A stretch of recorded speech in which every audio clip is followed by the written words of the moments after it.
Je m'appelle Simon Contrepois, j'ai 23 ans, je suis lyonnais et je suis escrimeur de haut niveau à l'épée depuis maintenant presque 10 ans. Du coup, c'était championnat de France moins de 23, donc moi c'était la dernière année où je pouvais être dans cette catégorie, donc c'est vrai qu'on a un peu la pression à chaque fois qu'on arrive dans la dernière catégorie. Et en fait j'ai un passif où j'ai été vice-champion de France en moins de 13, vice-champion de France en moins de 20, et c'est vrai que là j'allais vraiment chercher le titre. Alors on avait une grosse concurrence parce qu'en plus, une semaine avant, en fait, il y avait les championnats d'Europe moins de 23 où l'équipe de France, ils ont gagné par équipe et ils ont fini premier et troisième en individuel, donc c'est vrai qu'il y a de la concurrence. Mais voilà, je suis arrivé serein parce que aussi, voilà, moi, j'avais rien à perdre en soi, j'allais chercher mon titre. Et voilà, la journée s'est passée au final, ça a plutôt bien commencé et elle s'est surtout bien terminée. Donc moi je pratique l'escrime et plus particulièrement l'épée. Donc il y a 3 armes en escrime, l'épée, le fleuret et le sabre. Ce qui différencie les 3, c'est les zones où on touche et comment on peut toucher. Rapidement, les règles de l'escrime, c'est on est en 1 contre 1 et c'est de toucher l'autre sans se faire toucher. Et à l'épée, l'avantage c'est qu'on peut toucher tout le temps et sur toute la surface du corps. Et donc moi je pratique l'épée depuis que j'ai 3 ans et demi parce que voilà, mon père était entraîneur et je pratique cette arme depuis maintenant plus de 20 ans. J'ai commencé l'escrime à l'âge de 3 ans et demi, donc rapidement j'ai fait des compétitions jeunes dans ma région. J'ai vu que ça marchait bien et en fait la première étape quand on est jeune, c'est ce qu'on appelle la fête des jeunes, donc c'est les championnats de France moins de 15.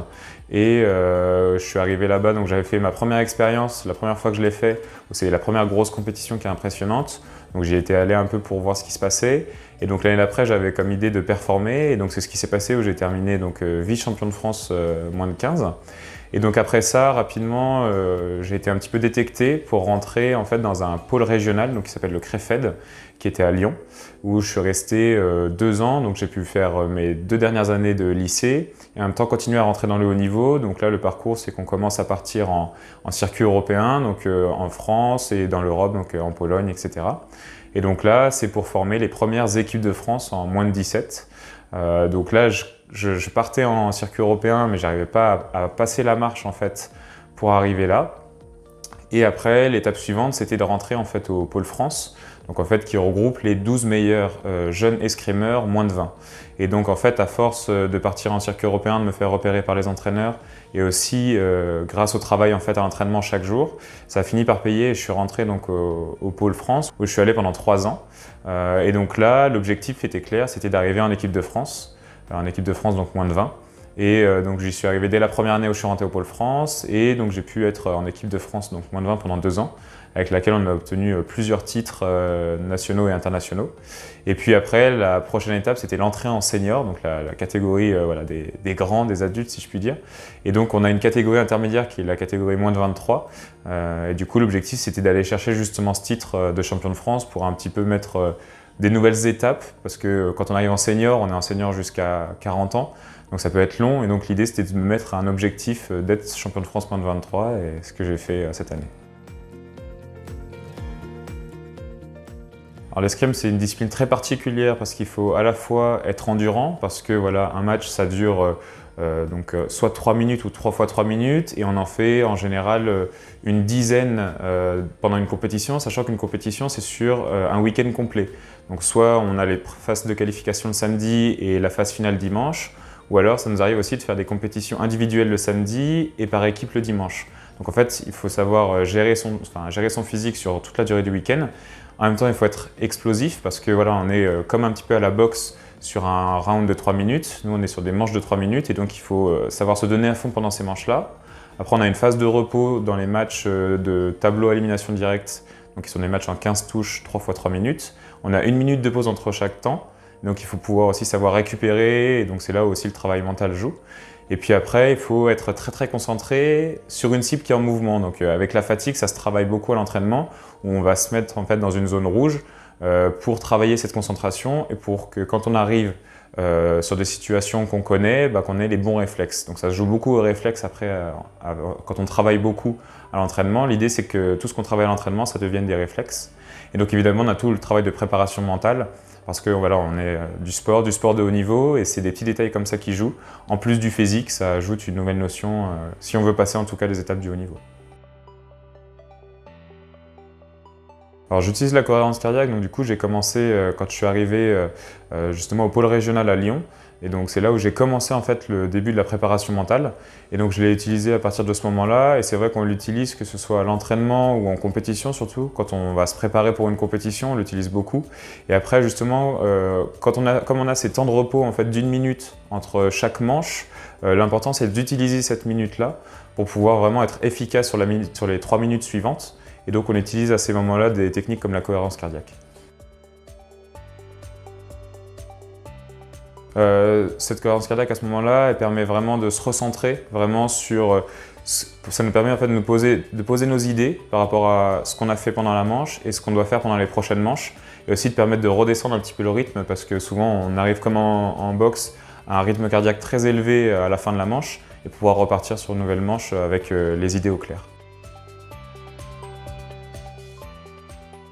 La préparation mentale, elle est arrivée donc justement quand je suis arrivé en structure de haut niveau pour la première fois, donc au pôle régional à Lyon. Et c'est aussi ce que je venais chercher en arrivant en structure, c'est d'avoir un accompagnement global tant sur le physique, mais aussi sur le mental. Et c'est vrai que ça a été proposé, tout le monde n'était pas obligé d'y aller, mais moi ça m'intéressait beaucoup d'aller voir ce penchant-là. Parce qu'à ce moment, voilà, il y a les sorties de Florent Malodou et Teddy Riner qui commençaient à en parler et ça sortait un petit peu aux yeux du grand public pour les sportifs. Et du coup, je trouvais quelque chose à creuser. Alors, sophrologie, justement, j'ai découvert ça en stage. Quand on fait des stages, souvent on a des interventions de ce type-là. Et donc on l'utilise régulièrement aussi, que ce soit en phase d'entraînement et aussi beaucoup quand on est en phase de préparation de grandes échéances. Et donc là, on a souvent des séances, ça nous permet vraiment de nous préparer un petit peu comme il faut. Et aussi, voilà, gestion du stress, des émotions, revenir vraiment se poser sur ses idées. Et donc c'est vraiment intéressant à ajouter, c'est encore un plus à ajouter pour performer. Quand on est sportif de haut niveau, on apprend à écouter son corps dans un premier temps physiquement parce qu'on travaille beaucoup avec les kinés, etc. Et c'est important de savoir se gérer physiquement pour éviter les blessures, savoir comment les réparer. Mais c'est pareil, on va dire, pour l'esprit et le corps. Et la sophrologie, sur ça, moi, ça m'intéressait justement et ça m'a permis un petit peu d'ajouter quelque chose à ma palette et de pouvoir l'utiliser voilà, dans mes préparations au général. C'est un état d'esprit en soi, on fait une introspection et donc ça nous permet de vraiment faire un point, savoir où on en est et mettre les choses à plat. Et on l'utilise beaucoup voilà, au quotidien. Il ne faut pas hésiter à l'utiliser quand on a eu une dure semaine ou ce genre de choses pour pouvoir vraiment prendre du temps pour soi et pouvoir mieux se recentrer sur soi. Ma définition de la prépa mentale, dans un premier temps, pour moi, ce qui était important, c'était tout ce qui est gestion des émotions, gestion du stress. Et après, en fait, on découvre qu'il y a beaucoup de choses derrière, donc la gestion face à son adversaire, prendre l'ascendant psychologique, aussi se préparer pour des grandes échéances et savoir s'appuyer en fait sur des choses qui ont été vécues et pouvoir les transposer après à l'avenir et l'utiliser comme force au quotidien. Donc la visualisation, on l'utilise beaucoup, c'est vrai que c'est aussi quelque chose qu'on ajoute aussi à notre palette, qu'on a découvert justement et qui a été apporté par mon préparateur mental. Dans un premier temps, on l'utilise beaucoup quand on a par exemple des blessures, ça nous permet de maintenir un niveau. Ça c'est vrai que c'est prouvé, voilà, que ça nous permet de maintenir un certain niveau et de continuer à s'entraîner même si par exemple il y a des gestes qu'on ne peut plus faire. Et après, en escrime, on est sur des appuis un petit peu différents, un petit peu dans l'idée d'une planche de snowboard mais avec des appuis un petit peu différents. Et donc on a besoin d'avoir cette canalisation et donc on l'utilise beaucoup sur du travail d'appui, sur des poutres, etc. avec la visualisation. Et ça nous aide beaucoup en fait sur l'équilibre et sur les précisions, surtout de nos gestes parce qu'en fait des fois il suffit de 1,5 cm pour qu'en fait on ne touche pas. Et donc c'est là où la visualisation ça vient vraiment prendre son sens. Pour arriver à franchir un stade en plus, par exemple pour arriver dans l'équipe qui part au championnat d'Europe moins de 23 ou même après arriver dans les équipes qui partent au championnat senior, il faudrait que j'améliore certains gestes et je sais que par exemple j'ai un défaut sur un placement et j'utilise beaucoup la visualisation dans ce cas-là. C'est vrai qu'à l'escrime on a en même temps des entraînements individuels avec notre coach où on travaille des gestes précis et en fait on intègre la visualisation dans ces entraînements-là pour pouvoir justement améliorer ce geste-là précisément. Et moi justement ça m'aide, c'est vraiment je sens ce qui m'a fait passer à un stade Et si je veux passer au stade suivant, c'est l'outil que je vais vraiment utiliser pour améliorer ce geste-là. En tout cas, c'est ce qu'on utilise quand on a des petits défauts comme ça pour améliorer.